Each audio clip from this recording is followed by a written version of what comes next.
Selamat pagi teman-teman. Hari ini kita akan membahas tentang masalah penugasan atau segmen problem. Nah, kasus ini membahas bagaimana kita menyelesaikan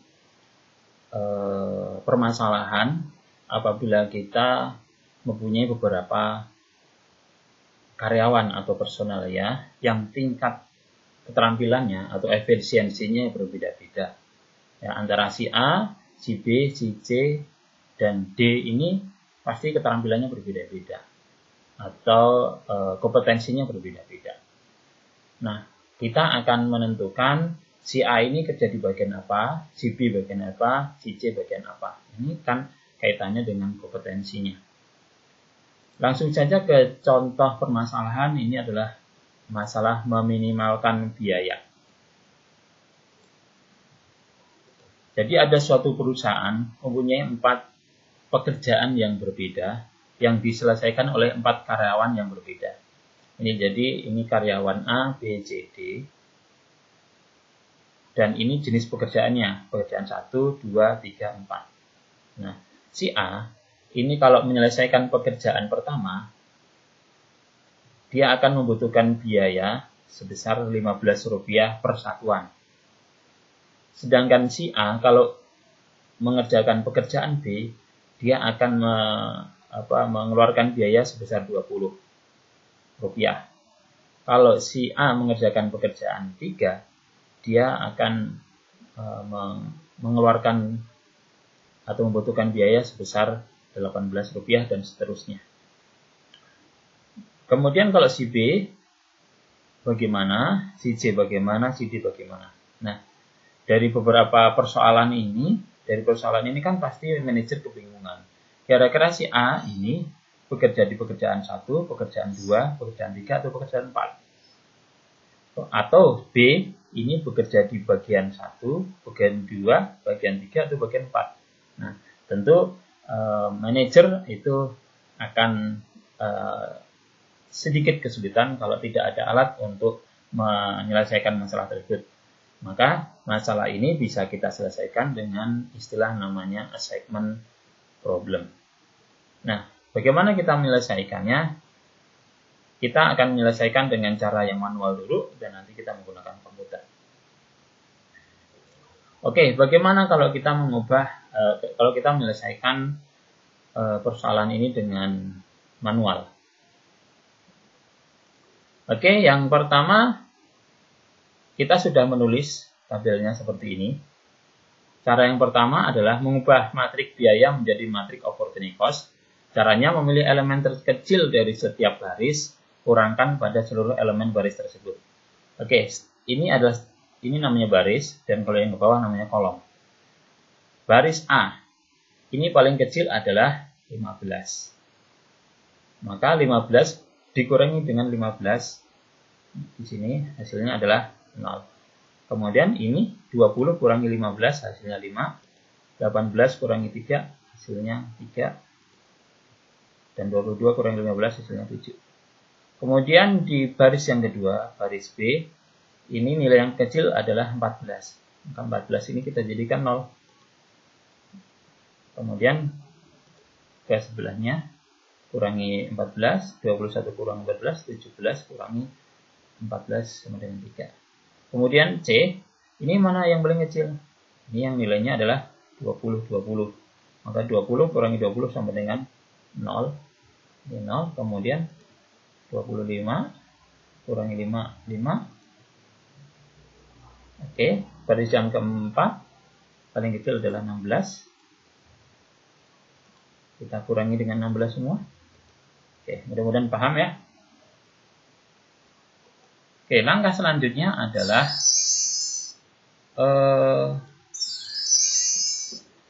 kita mengurangi untuk mendapatkan total opportunity cost metric. Pilih elemen terkecil dari setiap kolom pada RCM yang tidak punya nilai 0, kurangkan pada seluruh elemen dalam kolom tersebut. Oke, ini di tabel yang kedua ini kolom ketiga ini kan tidak punya nilai 0, maka kita kurangkan dengan nilai yang paling kecil.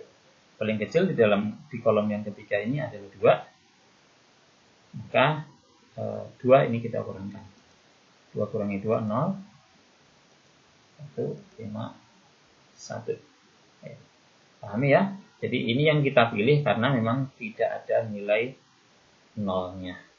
Kolom atau baris yang tidak punya nilai 0. Oke, langkah selanjutnya adalah kita membuat garis atau memilih garis yang di situ ada nilai 0-nya. Jadi menarik sejumlah minimum garis horizontal atau vertikal untuk meliput seluruh elemen bernilai 0. Oke, mana yang nilainya 0? Ini kita pilih di sini, nilai 0-nya ada 2. Ya, di sini. Di garis ketiga, kemudian garis keempat kita buat coretan saja, kemudian satu lagi di sini. Yang bisa kita buat garis baru ada 3, garis 1, garis 2, dan garis 3. Sedangkan ada syarat di sini, penugasan optimal disebut visible jika jumlah garis itu sama dengan jumlah baris atau kolom. Berarti kita perlu membuat garis itu minimal 4. Ya, ini sedangkan baru 3.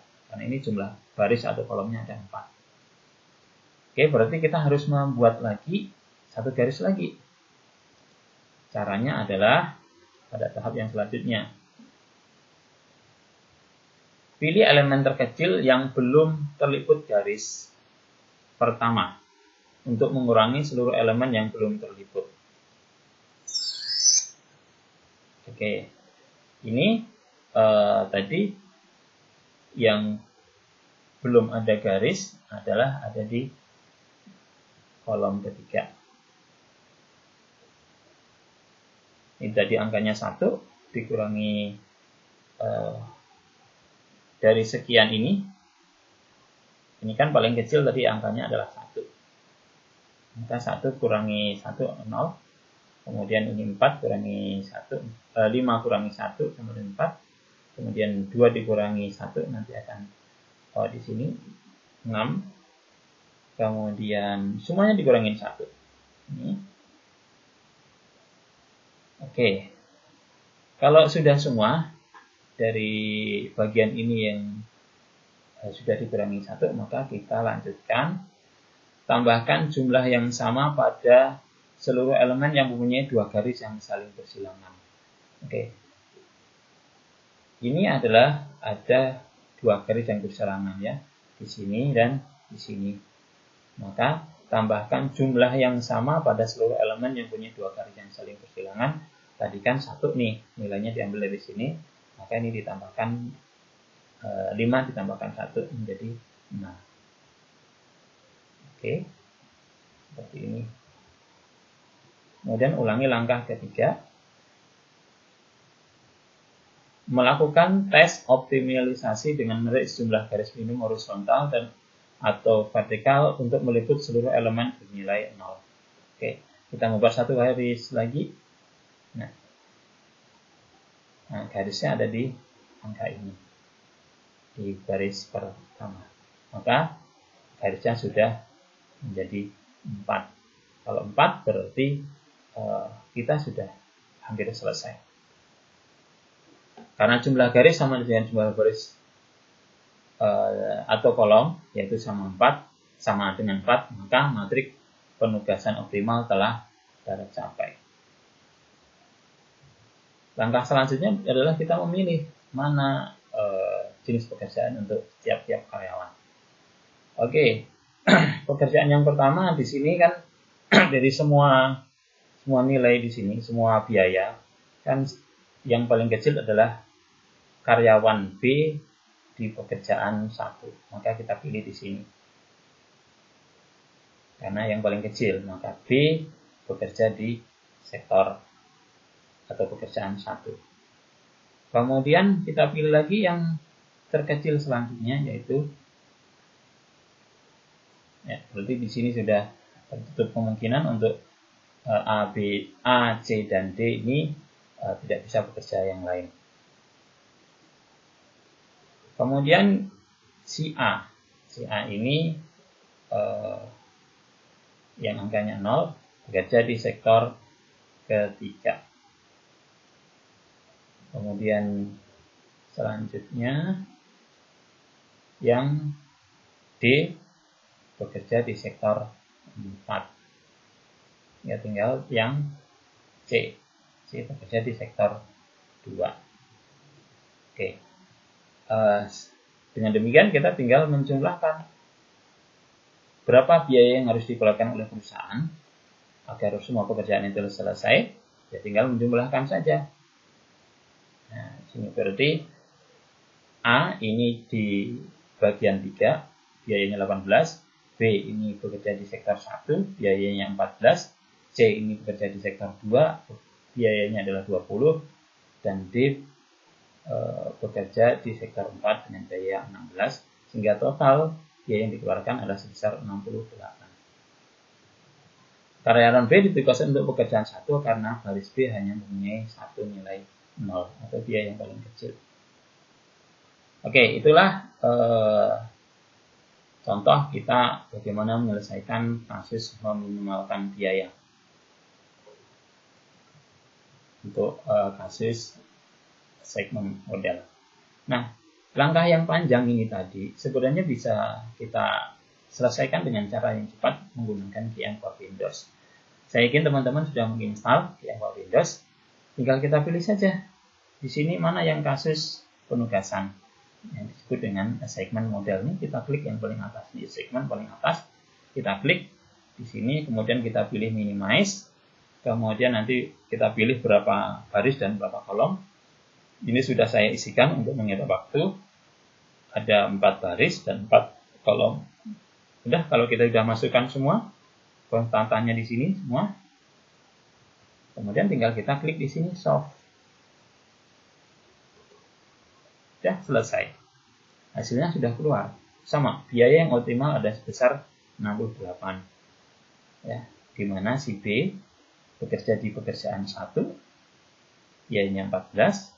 Kemudian A bekerja di job 3, biayanya 18. C bekerja di job 2, bagian 2, biayanya 20. Dan D di sektor 4 atau pekerjaan 4, biayanya 16. Ya, sama, nilainya adalah 68. Ya, memang menggunakan komputer ini cukup membantu. Tetapi untuk awal memang kita harus bersusah payah menggunakan cara yang manual yang seperti ini. Mudah-mudahan bisa dimengerti. Selamat mencoba dan selamat belajar. Selamat pagi.